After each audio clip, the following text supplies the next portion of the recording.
stop. Before you take another breath, ask yourself, what really happens when you sleep? Your body lies still, your eyes closed, your breath slows. But your mind, it travels, it creates, it transforms. What if sleep isn't just rest? What if it's a gateway? A portal?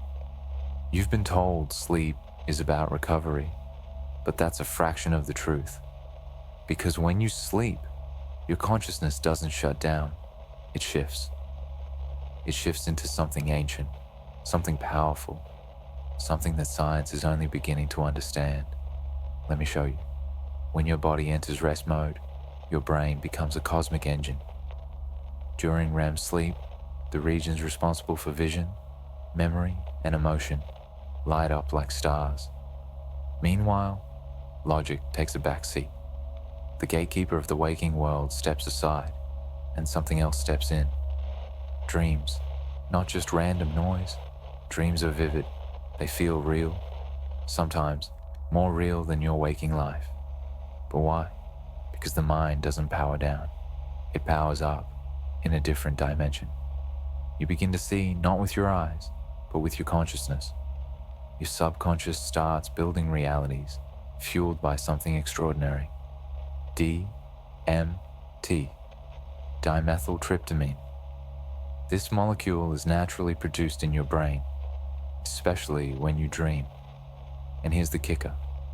It's the same molecule that creates the intense visions of a psychedelic journey. But your brain doesn't need an external substance. It manufactures the key, and that key might unlock realities beyond the physical. You see, dreams aren't just echoes of your day. They could be doors. To what?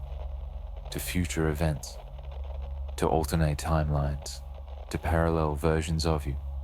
Yes, some dreams have predicted real-world events before they happened. Coincidence?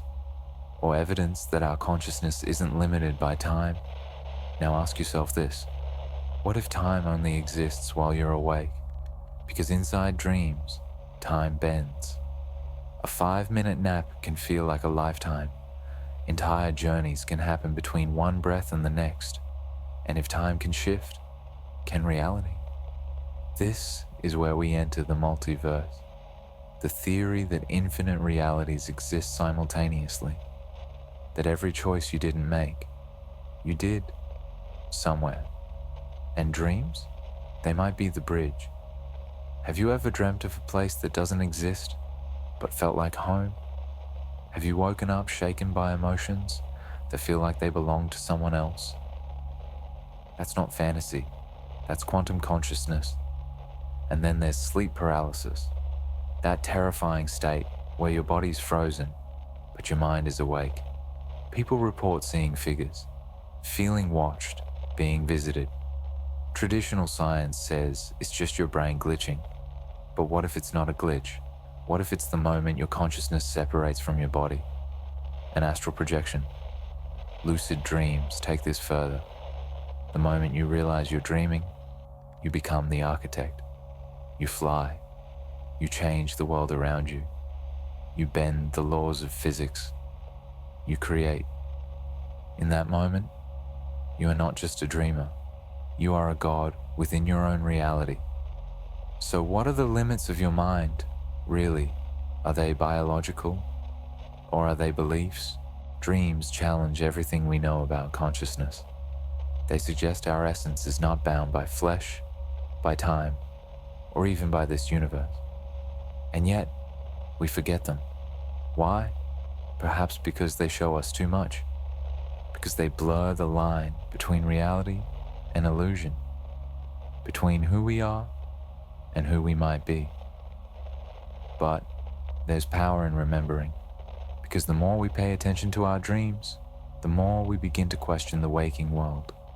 And maybe, just maybe, we start to remember our true nature, not just as humans, but as eternal consciousness having a temporary experience. Sleep isn't an escape. It's a meeting point between realities, between timelines, between dimensions. And you're the traveler. Close your eyes tonight, not to rest, but to remember.